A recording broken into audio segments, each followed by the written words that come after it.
우리는 요한복음을 통해 요한이 소개하고 있는 주께서 행하신 7가지 표적의 사건을 계속해서 우리가 말씀을 묵상하고 은혜를 나눕니다. 우리는 지난 시간을 통해 요한이 우리에게 요한복음에서 소개하고 있는 7가지 예수님의 표적 가운데 물로 포도주를 만드신 가나안 혼인잔치의 첫 번째 표적의 사건과 그리고 가나에서 왕의 신하의 아들을 치유하신 사건을 우리가 말씀을 묵상해 보았어요. 요한은 우리에게 예수님이 행하신 7가지 표적 사건을 요한복음에서 소개하는데 그 가운데 3가지가 질병에 관한 치유의 사건을 우리에게 소개해요. 우리가 지난주에 왕의 신하의 아들을 고치신 사건을 통해서 말씀을 묵상할 때에 왕의 신하가 예수님께 가버나움의 자기 집에서 가나로 찾아왔지요. 그리고 자기의 방법이 아닌 주의 말씀을 믿고 가다가 하나님 말씀을, 주님의 말씀을 믿고 순종함으로 치유의 사건, 그 믿음의 능력의 역사를 우리가 말씀을 묵상해 보았어요. 그런데 오늘 우리가 묵상해 볼 본문의 베데스다 못가에 38년 된 누워있는 병자를 치유하신 사건을 보면 앞에 왕의 신하의 사건을 고치신 사건과는 좀 다른 모습을 우리에게 소개해요. 무엇이 다릅니까? 오늘 본문의 38년 된 병자는 먼저 예수님 앞에 찾아가지 않았어요. 그가 어떤 믿음을 보여서 그의 병을 치유한 것이 아니에요.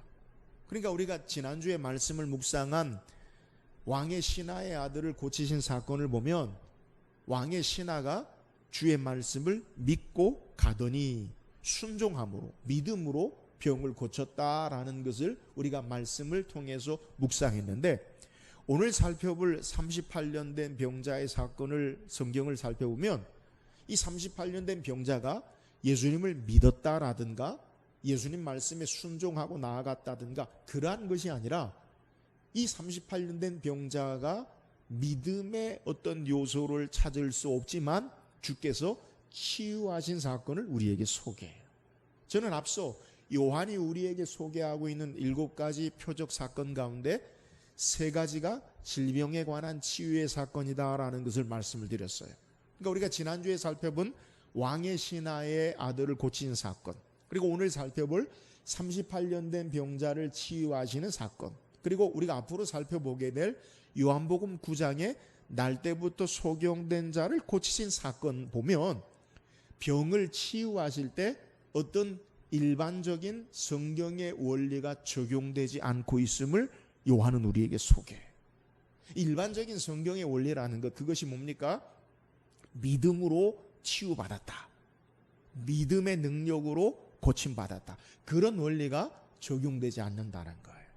그러니까 가나의 왕의 신하의 아들을 고치실 때는 분명 믿음으로, 너희가 도무지 표적과 기사를 보지 아니하면 믿지 않는다. 그리고 주께서 말씀하시기를 가라, 내 아들이 살았다 라고 말씀하시니까 왕의 신하가 이에 믿고 가더니 예수님을 믿고 주의 말씀을 믿고 순종함으로 나았다. 이걸 우리가 말씀을 살펴봤어요. 근데 오늘 본문의 사건 38년 된 병자의 치유의 사건을 보면 이 병자가 믿고 주님을 신뢰했다, 그런 부분이 나오지 않아요. 오히려 안식일에 병자가 나은 것을 보고 유대인들이 책망할 때에 누가 너 보고 자리를 들고 가라고 했느냐, 너는 왜 자리를 들고 일어났느냐라고 할 때 누가 나에게 병을 고치신 그가 자리를 들고 가라고 해서 나는 자리를 들고 갈았다. 이 말의 의미가 뭐냐, 안식일을 범했다라는 유대인들의 질책에 관해서 자기 자신의 책임을 회피하고 예수 그리스도에게 그 책임을 전가하는 듯한 내용을 성경이 소개하는 거예요. 그러니까 도무지 믿음으로 이 38년 된 병자가 치유받았다라는 것을 성경에서 우리에게 소개하고 있지 않다라는 것을 우리에게 소개해요. 우리는 믿음이 있으면 하나님의 능력의 역사를 경험합니다라는 것은 맞는 말이에요.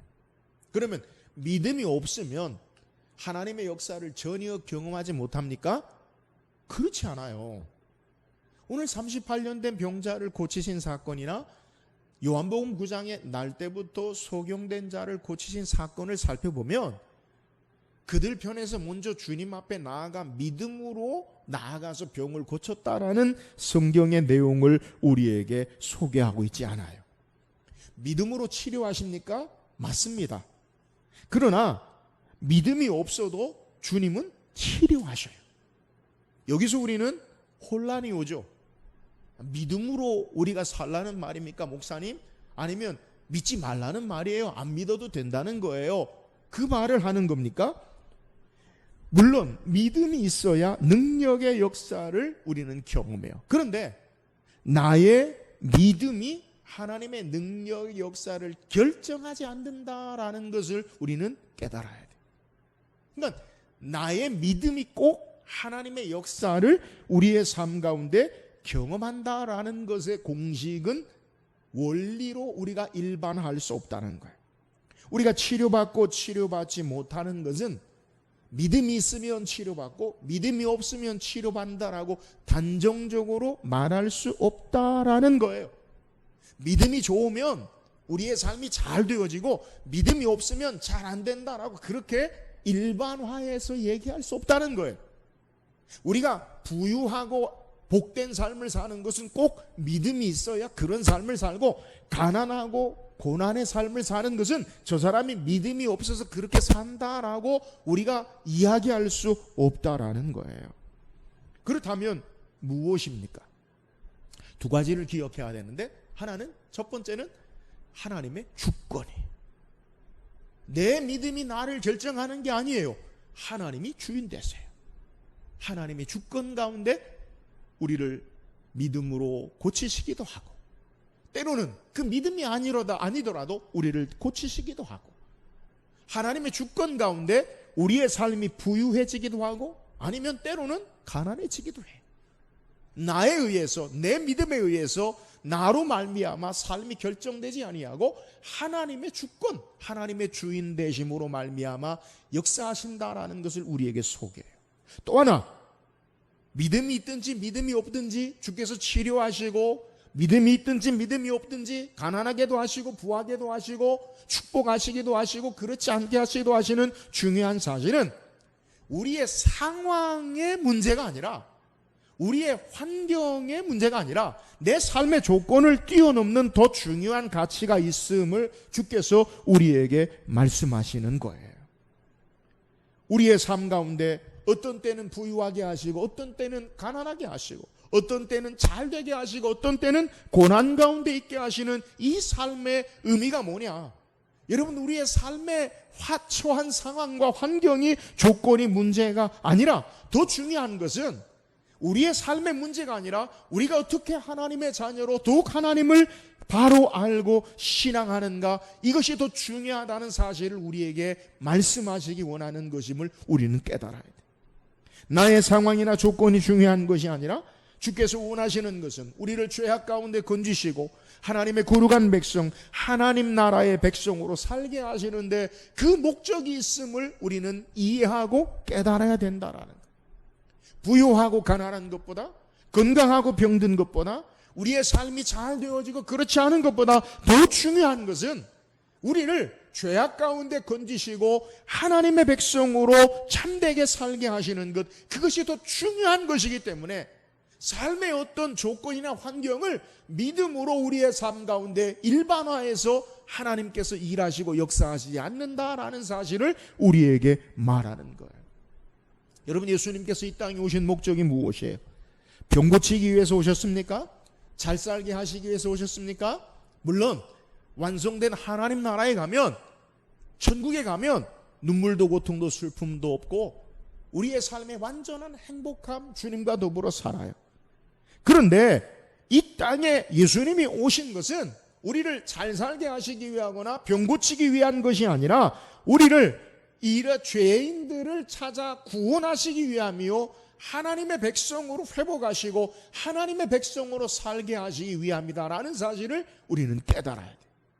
내 삶에 어떻게 사는 것이 내 삶의 어떤 조건에 사는 것이 목적이 아니라 하나님 백성으로 사는데 우리의 삶을 다루시고 일하심을 우리가 깨달아야 된다라는 거예요. 예수님 누가복음 19장 10절에 인자가 온 것은 잃어버린 자를 찾아 구원하려 함이니라. 우리를 죄악 가운데 건지시고 구원하시기 위해서 하나님 나라의 완전한 의의 통치 하나님의 백성으로 살게 하시기 위해서 예수님이 이 땅에 오셨다라는 사실을 우리는 깨달아야 돼요. 우리는 이 진리를 기억하고 신앙하고 이 진리 가운데서 말씀을 이해하고 묵상해야 돼요. 요한은 우리에게 오늘 말씀을 통해서 38년 된 병자를 고치신 사건을 우리에게 증거해요. 우리 계속 말씀을 묵상하지만 단순하게 병을 고치시는 이적을 말하는 것이 아니라 예수님께서 이 38년 된 병을 고친 그 사건을 통해 예수님 말씀하시기 원하는 분명한 의도와 목적이 있음을 우리에게 표적으로 7가지 가운데 소개하고 있다는 거예요. 오늘 말씀을 통해서 38년 된 병자를 고치신 표적의 의미가 무엇인지를 참되게 묵상하고 은혜 나누기를 원해요. 자, 그렇다면 38년 된 병자를 고친 표적의 의미가 뭡니까? 먼저 오늘 본문 2절 말씀을 같이 한번 읽어봅시다. 2절입니다. 시작. 예루살렘에 있는 양문 곁에 히브리 말로 베데스다라 하는 못이 있는데 거기 행각 5이 있고. 자, 요한은 우리에게 예수님께서 다시 절기를 따라 1절에 예루살렘으로 올라가신 것을 소개해. 우리가 복음서를 성경을 이해할 때 좀 더 말씀을 우리가 이해하기 위해서는 요한복음이 소개하고 있는 장소적인 의미를 좀 이해할 필요가 있어요. 예수님의 초기 사역을 갈릴리에서 시작하셨다가 이 갈릴리에서 다시 예루살렘에 올라가셨다가 예루살렘에서 유대와 사마리아를 거쳐서 다시 갈릴리로 오셨다가 다시 장면을 예수님의 사역을 예루살렘으로 우리에게 소개하고 있다는 거예요. 공간복음도 마찬가지예요. 마태, 마가, 누가복음도 우리가 말씀을 이해할 때 예수님이 장소적인 의미, 갈릴리에서 예수님이 사역을 시작하셨다가 다시 예루살렘으로 올라오셨다가 또 유대 사역을 행하시고 다시 갈릴리와 예루살렘에 어떤 사역을 행하셨는지 병행하는 그 장소적인 의미를 이해할 때 성경을 더 이해할 수 있어요. 오늘 본문에는 예수님께서 절기를 따라 예루살렘에 올라가셨는데 그 예루살렘의 어떤 곳에 예수님이 가셨는가라는 것을 소개하는데 어떤 곳에 가셨느냐? 예루살렘에 있는 양문 곁에 히브리 말로 베데스다라 하는 곳에 예수님의 모습을 우리에게 소개해요. 그 베데스다라 하는 곳에 행각, 지붕이 있고 기둥이 있는 이 행각 5이 있는데 그곳에는 많은 병자들이 모여 있는 것을 성경이 소개하고 있어요. 왜 많은 병자들이 그곳에 모여 있느냐? 이유는 천사가 가끔 연못에 내려오면 물이 움직인다는 거예요. 그러니까 간헐천식으로 물이 막 확 이렇게 일어나고 뭐 소용돌이를 친다거나 물이 움직일 때에 제일 먼저 들어가는 사람은 질병이 낫는다라는 것을 그 소식을 듣고 많은 사람들이 모여 있는 거예요. 실제 물의 성분 때문에 병이 고쳐졌는지 아니면 진짜로 물이 움직일 때 병이 나았는지 그건 확인할 바가 없지만 여튼 그곳에 많은 사람들이 모여서 천사가 물을 움직인다. 천사가 움직였는지 자연스럽게 어떤 지구의 작용에 의해서 과학적인 작용에 의해서 물이 움직이는지는 알지 못하지만 여튼 천사가 그걸 움직이게 한다라고 그 사람들은 믿고 그곳에 물이 움직일 때 제일 먼저 들어가는 사람 병자는 낫는다라고 해서 그곳에 모여 있다라는 거예요. 여기에 오늘 38년 된 병자도 누워 있어요. 본문에 요한이 소개하고 있는 이 장소적인 의미를 우리가 좀 더 자세히 살필 필요가 있어요. 여러분 예루살렘이 어떤 곳입니까? 예루살렘 흔히 성경에 시온산이라고 소개하기도 하고 하나님의 임재가 있는 예루살렘, 하나님이 계시는 곳으로 거룩한 장소로 예루살렘을 상징해요. 또 오늘 본문에 예루살렘의 양의 문의 곁에라고 소개해요. 양의 문이 어떤 곳이냐? 성전에 들어가는 문들 가운데 이 예루살렘 성의 양문은 북동쪽에 위치한 문으로 흔히 제물을 양이나 소, 하나님 앞에 희생 제사를 드리는 이 짐승들이 드나드는 문이라고 해서 양의 문이라고 그렇게 부른다는 거예요. 그러니까 이 예루살렘 거룩한 하나님의 임재 장소가 있고 하나님을 예배하고 희생 제사를 드리는 그 양의 문이라고 장소를 소개하고 또 그 옆에 무엇을 소개하느냐? 베데스다라고 하는 연못, 이 베데스다라고 하는 물을 소개. 베데스다는 히브리어의 의미로 자비의 집, 은혜의 집이다라는 그러한 의미를 가지고 있어요. 그러니까 지금 요한이 소개하고 있는 예수님이 가신 곳이 어떤 곳이냐? 예루살렘, 하나님의 임재의 거룩한 장소, 그리고 하나님 앞에 예배와 희생의 제사를 드리는 거룩한 장소, 그리고 거기에 하나님의 은혜의 집이라고 불리는 그곳으로 우리에게 예수님의 사역의 모습을 성경이 소개하고 있다는 거예요. 여러분, 바로 요한이 소개하는 것을 정리하면 하나님의 임재가 있고 거룩한 곳이라고 불리고 희생제물이 있고 은혜의 집이라고 불리는 장소에 예수님이 가셨다라는 거예요. 그런데 이런 하나님의 임재와 거룩함과 희생과 은혜가 넘쳐야 하는 그곳에 어떤 일이 일어나느냐? 천사가 가끔 내려와서 물을 움직이면 병자들이 앞다투어 들어가고 그 첫 번째 들어간 사람만 병이 낫는다라고 그렇게 여기신다는 거예요. 여러분, 이것은 성경의 말씀이 아니에요. 하나님의 거룩한 임재와 하나님 앞에 희생의 예배와 은혜의 장소로 불려지는 그곳에 인간의 신화와 미신과 전설과 인간의 경쟁과 약육강식의 온갖 자기의 욕심과 이기적인 시기와 경쟁만이 가득한 모습을 우리에게 소개하고 있습니다. 은혜와 자비와 희생과 거룩함은 없고 인간의 욕망과 시기와 경쟁이 가득한 곳으로 우리에게 소개하는 거예요. 오늘 본문에 각색 병든 자가 그곳에 모여 있어요. 오늘 우리가 읽은 성경의 말씀을 보면 어떤 병자들이 있느냐? 3절에 보니까 그 안에 많은 병자, 맹인, 다리 저는 사람, 혈기 마른 사람들이 누워 물의 움직임을 기다리니. 그 병자 가운데 맹인이 있어요. 맹인이 어떤 사람입니까? 시각장애인. 여러분, 현실적으로 시각장애인이 물의 움직임을 첫 번째 볼 수 있습니까? 못 보죠. 그러니까 온갖 하나님의 은혜와 하나님의 임재와 거룩함의 역사라고 하는데 그건 다 없어지고 인간의 철저한 욕심으로만이 들어갈 수 있는 그러한 모습을 소개해요. 여러분, 혈기 많은 사람은 어떤 사람이에요? 이 뇌혈관 계통으로 지금으로 이야기하면 중풍으로 말미암아 신체에 장애가 있는 사람을 소개해요. 그러니까 자유롭게 들어갈 수 없지요. 또 성경에 소개하고 있는 다리를 저는 사람, 그 사람이 어떻게 먼저 들어갈 수 있어요? 여러분, 누워있는 사람이 어떻게 먼저 들어가서 그 병을 고치는 그 천사가 물을 움직일 때 치료받는 혜택을 받을 수 있냐는 거예요. 하나님의 임재와 희생제사와 은혜가 충만한 곳이 아니라 생존 경쟁과 약육강식이 가득한 마치 동물의 세계가 되어버린 모습을 우리에게 소개하는 거예요. 여러분, 이곳에 38년 된 병자가 있어요. 여러분, 38년이라는 시간의 세월을 한번 생각해 봅시다. 그는 1년, 2년이 아니라 38년 동안 누워 있어요. 어떻게 이 사람이 이 자리에 오게 될까요? 성경에 우리에게 자세히 기록하고 있지 않지만 가족이나, 아니 가족도 그를 버렸다면 친구들이나, 아니 친구들도 그를 버렸다면 그를 이용해서 구걸하는 사람들이 그를 거기다 데려다 놓았을지도 몰라요. 여튼 스스로 할 수 있는 일이 없는, 그래서 비참한 삶 가운데 누워있는 완전한 절망 가운데 있는 사람으로 38년 된 병자를 주목해서 우리에게 소개하고 있는 거예요.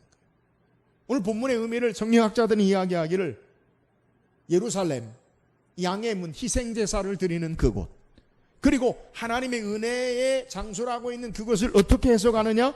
율법으로 아무것도 할 수 없는 당시의 모습을 우리에게 소개한다는 거예요.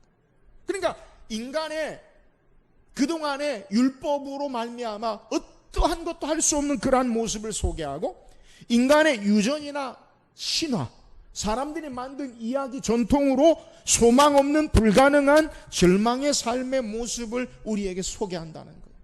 그리고 그곳에 38년 된 병자를 우리에게 소개하면서 이스라엘의 모습, 그것이 지금 이 모습이라는 거예요. 하나님의 임재가 있는 곳에 하나님이 계시지 아니하고, 하나님 앞에 희생제사의 참된 의미를 알지 못하고, 하나님의 거룩한, 하나님의 풍성한 은혜는 찾아볼 수 없고, 온갖 인간의 욕망과 시기와 경쟁만이 난무하고, 말씀은 없고 인간의 미신적인 신화와 전통만이 가득한 그곳에 아무것도 할 수 없는 그러한 모습을 우리에게 소개합니다. 자비를 말하지만 자비가 없어요. 긍휼을 말하지만 긍휼이 없어요. 참된 소망이 아닌 곳에 헛된 꿈을 꾸면서 누워있는 모습이 바로 오늘 성경의 모습이요, 우리에게 말하는 우리 현실의 모습이라는 거예요. 율법이 우리를 구원하지 못해요. 인간의 경쟁이나 신화가 우리를 치료하고 구원하지 못해요. 다른 사람이 우리를 구원하거나 우리를 참되게 할 수 없어요. 완전한 무능과 절망만이 38년 된 병자의 모습이요, 오늘 우리의 모습이다라는 것을 요한이 우리에게 증거한다는 거예요. 여러분, 이런 완전한 절망, 아무것도 할 수 없는, 기대할 수 없는, 이것이 우리의 삶의 모습이라는 거예요. 여러분, 성경은 언제나 우리의 인간의 실존을 이야기할 때 우리에게 소망이 없음을 이야기해요. 완전한 무능과 절망을 우리에게 이야기해요. 도무지 우리 스스로 어떻게 할 수 없는 그 삶의 상태가 38년 된 병자의 모습이요, 마치 베데스의 목가에 있는 병자들이 모여있는 모습이라는 거예요. 여러분, 완전한 절망은요, 우리 힘으로 아무것도 할 수 없기 때문에 완전한 다른 소망을 기대하게, 우리에게서 난 소망이 아니라 전적인 은혜의 모습을 바라보게 한다는 거예요. 이것이 요한이 말씀하고 있는 표적의 의미예요. 사랑하는 여러분, 기억하세요. 우리에게는 소망이 없어요. 인간에게는 전혀 소망이 없어요. 완전한 절망과 무능만이 우리의 삶의 현실이라는 거예요. 여기에 우리 스스로의 힘이 아니라 전적인 예수 그리스도의 은혜가 필요한 거예요. 사랑하는 여러분, 우리의 현실에 무능과 절망의 삶의 모습임을 바로 알고, 우리의 삶의 헛된 기대와 인간이 만든 것의 소망이 아니라 완전한 소망 대신 주님 바라보고 사모하는 저와 여러분 되기를 주의 이름으로 축원합니다. 이 절망 가운데 어떻게 소망이 되어집니까? 예수 그리스도만이 우리의 완전한 은혜와 소망이 됨을 요하는 소개예요. 오늘 본문 6절에 보니까, 6절 읽어보세요. 시작. 예수께서 그 누운 것을 보시고 벌써 병이 오래된 줄을 아시고 이르시되 내가 낫고자 하느냐라고 예수님 말씀하세요. 본문에 인간의 완전한 절망과 헛된 기대 가운데 누워있는 그 38년 된 병자, 많은 병자를 대표해서 이 38년 된 가장 오래된 병자일지 몰라요. 이 병자에게 예수님께서 그 사람에게 말씀하실 때 어떻게 하시느냐? 먼저 예수께서 그 누운 것을 보시고, 그리고 벌써 병이 오래된 줄을 아시고라고 소개하고 있어요. 예수님의 반응이 뭡니까? 인간의 완전한 절망과 경쟁과 소망이 없는 헛된 그곳에 예수님께서 어떻게 하시느냐? 예수님께서 그 상황을 보시고 예수님께서 아신다라는 단어를 우리에게 소개해요. 예수님 누구십니까? 요한은 요한복음 1장에 하나님으로, 천지를 창조하신 말씀으로 계셨던 하나님이 인간의 몸을 입고 우리 가운데 거하신 하나님으로 소개해요. 하나님이신 예수님께서 우리에게 오셔서 우리의 절망과 탄식과 고통을 보신다는 거예요. 우리의 절망의 아픔을 아신다는 거예요. 여러분, 이것을 우리에게 소개하고 있어요. 가장 절망의 깊은 탄식의 아픔의 상태를 우리 예수님은 외면하지 아니하시고 모르시지 아니하시고 보시고 아신다라는 것으로 우리에게 소개하고 있어요. 사랑하는 여러분, 하나님이, 말씀이신 하나님이 인간의 몸을 입고 이 땅에 오신 목적이 뭐예요? 여러분, 예수님은 우리의 모든 삶을 보시고 우리의 모든 삶을 아시는 분 되심을 믿으시기를 주의 이름으로 축원합니다. 초월하셔서 우리와 관계없는 하나님이 아니라 우리 인간의 몸을 입으시고 이 땅에 오셔서 우리와 똑같은 아픔을 아세요. 우리와 똑같은 절망을 아세요. 우리와 똑같은 탄식을 아세요. 우리의 육신의 질병의 아픔을 동일하게 보시고 아시는 주님이시라는 사실을 요한은 우리에게 소개하는 거예요. 그러면서 예수님께서 이 병자에게 무엇라 이야기합니까? 내가 낫고자 하느냐? 예수님 말씀하신 의미, 내가 낫고자 하느냐? 병자가 무엇라 이야기합니까? 7절에 보니까 병자가 대답하되 주여 물이 움직일 때에 나를 못에 넣어주는 사람이 없어 내가 가는 동안에 다른 사람이 먼저 내려가나이다. 여러분, 병이 낫기 위해서는 어떻게 해야 됩니까? 먼저 연못에 들어가야 돼요. 근데 물에 넣어주는, 도와주는 사람이 없다라는 거예요. 또 자신의 힘으로 갈 때는 도무지 갈 수 없어서 다른 사람이 먼저 들어가기 때문에 자신은 도무지 그 못에 들어갈 수 없는 불가능을 이야기하는 거예요. 내가 낫고자 하느냐라고 이야기할 때 병자는 낫기를 원해도 나는 할 수 없어요. 나는 안 돼요. 다른 사람이 하고요. 내 스스로도 할 수 없어요 라고 이야기하는 거예요. 나는 물에 먼저 들어가고 병이 낫고 싶지만 도무지 불가능한 삶입니다 라고 방법이 없음을 이 38년 된 병자가 이야기하는 거예요. 여러분, 이 절망 가운데 예수님께서 뭐라 말씀하십니까? 오늘 8절에 보니까 예수께서 이르실 때 일어나 내 자리를 들고 걸어가라 하시니. 여러분, 도무지 나는 할 수 없어요. 방법이 없어요. 나는 그 못에 들어가서 병을 치유할 수 있는 확률이 없어요. 불가능해요. 절망이에요 라고 할 때 예수님이 어떻게 하시느냐? 일어나 내 자리를 들고 걸어가라 하시니. 여러분, 다른 사람의 도움이나 너의 힘으로 하는 것이 아니라 예수님의 말씀으로 병을 치유하고 낫게 하심을 증거하는 거예요. 여러분, 참된 구원이 어디 있어요? 우리에게 난 것이 아니라 구원의 소망은 인간의 전통이나 유전이나 신화가 아니라 주님의 말씀으로 말미암아 또 우리를 보시고 하시는, 우리에게 찾아오시는 은혜로 말미암아 구원이 있음을 우리에게 증거하는 거예요. 인간의 전통이나 유전, 삶의 세상의 방식, 그것으로 우리를 구원하거나 회복하지 못해요. 오직 우리에게 먼저 찾아오셔서 우리를 보시고 하시는, 우리를 은혜와 긍휼로 찾아오신 예수님, 오직 주의 생명의 능력의 말씀으로 우리를 일으켜 세우시고 우리를 회복하시고 우리를 치유하심을 우리에게 소개하는 거예요. 사랑하는 여러분, 오늘 주님이 우리를 주목하십니다. 주님이 우리를 아십니다. 그리고 말씀하십니다. 일어나 내 자리를 들고 걸어가라. 그의 말씀의 능력으로, 은혜로 38년 된 병자가 병에서 노인받게 되어짐을 우리에게 증거하는 거예요. 오늘 우리의 삶을 어떻게 회복합니까? 우리가 어떻게 구원 얻습니까? 오직 그분의 은혜와 말씀으로 우리를 치유하고 회복하심을 믿으시기를 주의 이름으로 축원합니다. 인간의 모든 노력이나 행위나 유전이나 방법이 아니에요. 오직 예수님의 긍휼하심의 은혜로 우리를 살리시고 치료하셔요. 오직 주님의 능력의 말씀으로 우리를 회복하고 치료하심을 우리에게 소개해요. 은혜로 되어지고 말씀으로 우리의 삶이 회복되어지고, 그러므로 우리는 은혜로 주의 은혜와 긍휼하심을 따라 살고 주의 말씀을 따라 살아야 할 이유가 여기에 있는 거예요. 사랑하는 여러분, 우리의 절망이 주의 긍휼하심의 은혜로 소망이 되고 우리의 한숨과 고통이 예수님의 능력의 말씀으로 새롭게 됨을 믿으시기를 주의 이름으로 축원합니다. 우리 날마다 은혜로 살아가요. 우리 날마다 말씀의 소망을 따라 살아야 함을 우리에게 소개해요. 사랑하는 여러분, 날마다 주의 은혜와 생명의 말씀으로 사는 저와 여러분 되기를 주의 이름으로 축원합니다. 또한 오늘 병고침을 표적을 통해 우리에게 주신 은혜가 뭐예요? 오늘 본문 9절 10절 한번 읽어봅시다. 9절 10절 시작.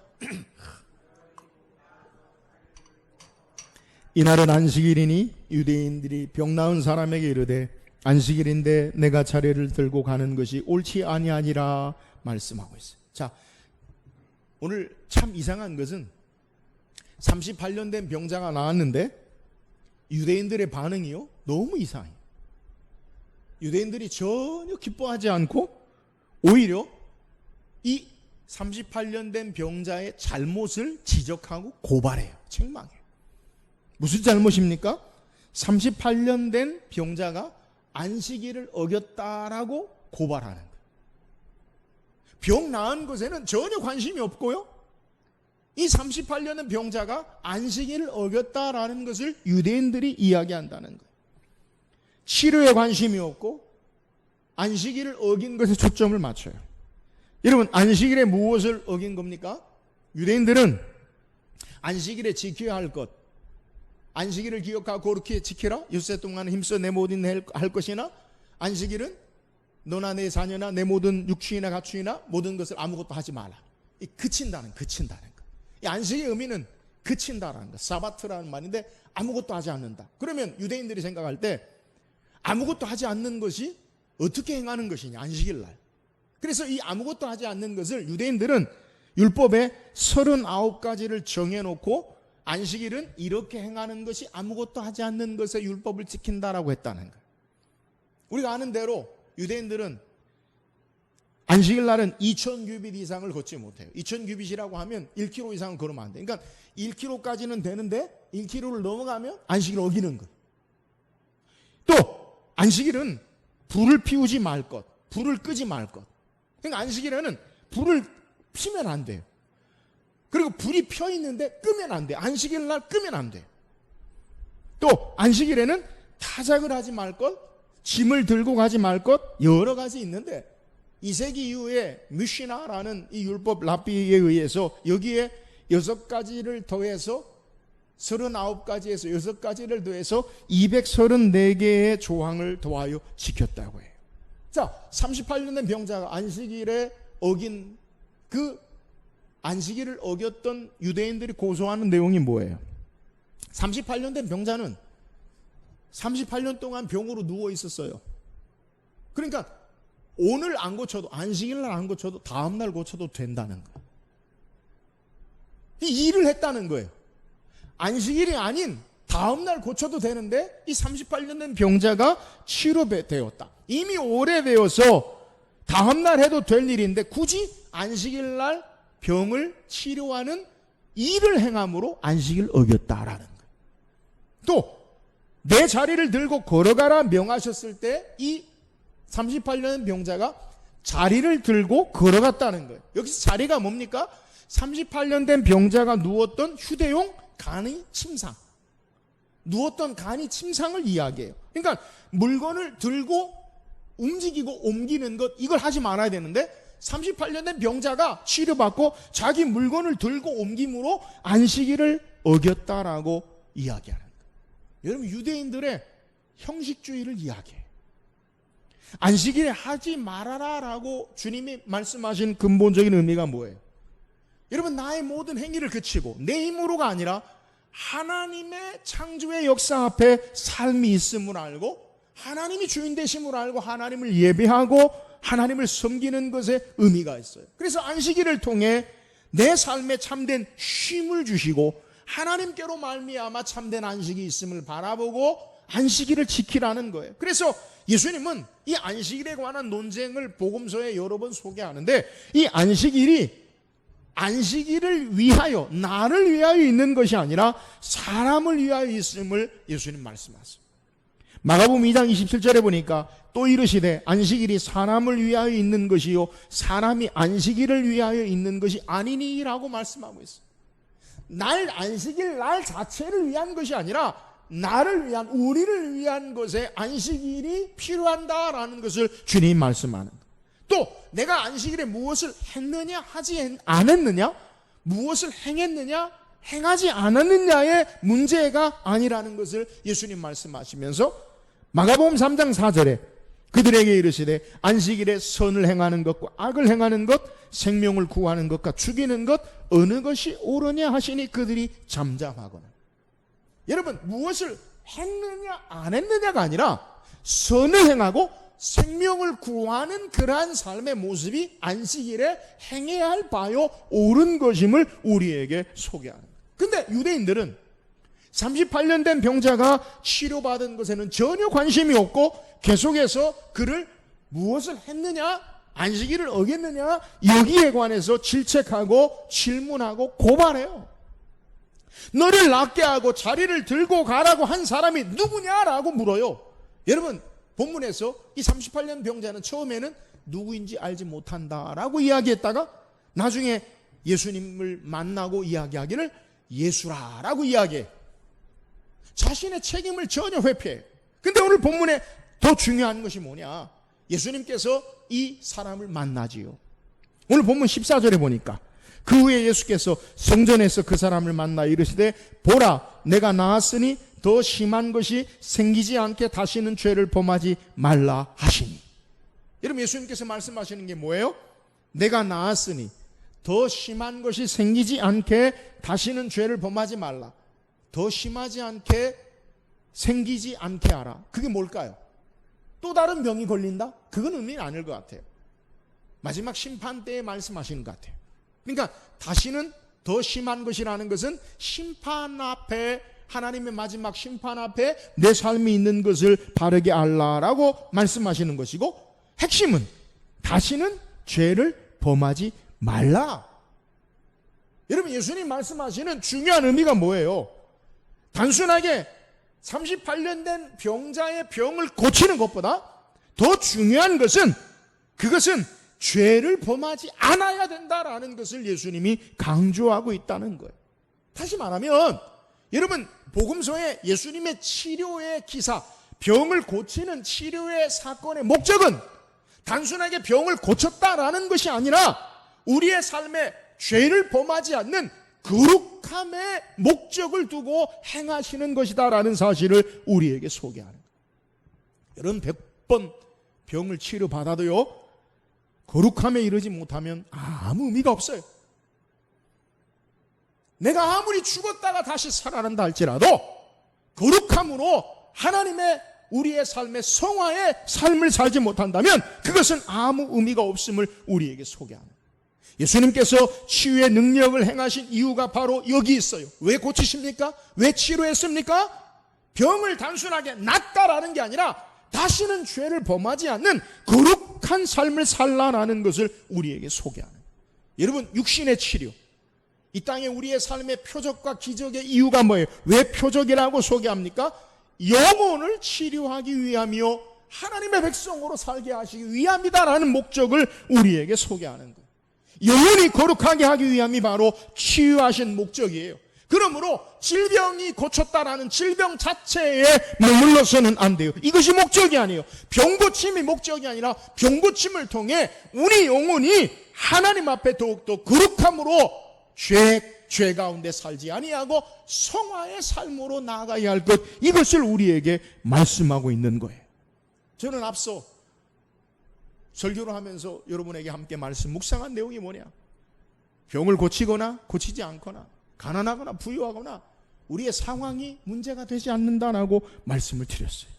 여러분 정말 중요한 것은 우리의 삶의 환경과 조건이 아니라 우리 영혼이 문제예요. 오늘 우리의 삶의 현실 가운데 내가 어렵든지 잘 되든지 가난하든지 부유하든지 건강하든지 질병이 있든지 그 삶보다 우리의 환경보다 더 중요한 것은 내 영혼이 주님과 더불어 거룩하가 하나님의 백성으로 사느냐, 이것이 더 중요하다는 사실을 우리에게 소개하는, 주께서 우리에게 원하시는 삶이 뭐예요? 우리를 잘되게 하시는 삶. 그 잘된다는 게 뭐예요? 우리의 기준이 아니에요. 우리 영혼이 날마다 거룩하고 하나님의 백성으로 하나님의 형상으로 사는 것에 주님이 우리의 관심이 있고 목적이 있음을 우리가 바로 깨달아야 돼요. 여러분 우리의 주어진 상황을 어떻게 해석하고 이해하고 주의 말씀을 따라 분별합니까? 우리가 코로나 상황이든 코로나 이전의 상황이든 그것보다 더 중요한 것은 내 영혼이 얼마나 하나님과 더불어 날마다 가까이하고 하나님 백성으로 사느냐, 이게 더 중요하다는 거예요. 여러분 우리의 신앙은 환경에 따라서 왔다 갔다 하지 않아요. 질병에 따라 내 신앙이 좌우되지 않아요. 우리의 삶의 생각을 바꿔야 돼요. 왜 우리가 자꾸 우리의 삶이 왔다 갔다 합니까? 자꾸만 현실의 삶의 환경과 조건에 우리의 마음을 두기 때문에 그런 거예요. 영혼의 본질, 하나님이 우리에게 원하시는 그 삶의 본질을 바로 알면 우리의 삶에 어떤 의미를 가지고 우리에게 역사하시든지, 가난하든지 부하든지 건강하든지 질병이 있든지 잘 살든지 못 살든지, 이거보다 더 중요한 것은 내 영혼이 하나님 백성으로 하나님과 더불어 사는 것, 이것이 바로 우리에게 주님이 원하시는 삶인 것을 우리에게 소개하는, 어떤 환경이든지 거룩함으로 주님과 함께 살게 되면 넉넉하게 이기고 참된 승리와 평안과 은혜 가운데 사는 삶이 있음을 믿으시기를 주의 이름으로 축원합니다. 핵심은요, 하나님 백성으로 사는 거룩함이 있어요. 거룩함이 있어요. 오늘 우리의 삶의 형편에 어떤 모습이든지, 오늘 우리가 코로나로 말미암아 함께 대면으로 예배하지 못해요. 예배가 축소되고 예배가 없어지는 것 같아요. 이런 그보다 더 중요한 것은 우리 영혼이 날마다 하나님 백성으로 하나님과 친밀한 만남과 교제와 하나님 백성으로 살면 그것으로 하나님이 우리에게 요구하시는 우리의 삶을 넉넉하게 이기는 삶을 살 수 있음을 우리는 깨달아야 돼요. 사랑하는 여러분, 어려운 시기에 우리는 환경에 전혀 영향을 받지 않는 삶을 살 수는 없어요.